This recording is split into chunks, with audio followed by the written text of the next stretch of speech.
finalidad primera era ordenar mis pensamientos, saber qué me estaba pasando y también pues ayudar a esas personas que puedan estar pasando por una situación parecida a la mía, de depresión,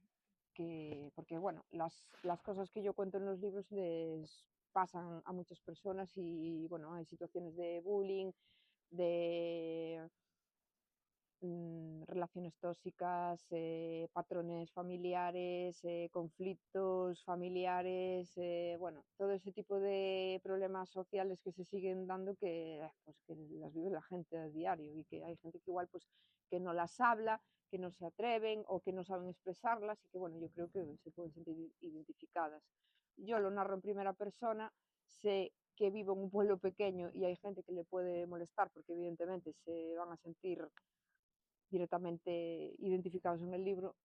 Yo lo siento, que no es un, un libro que busque venganza para nada.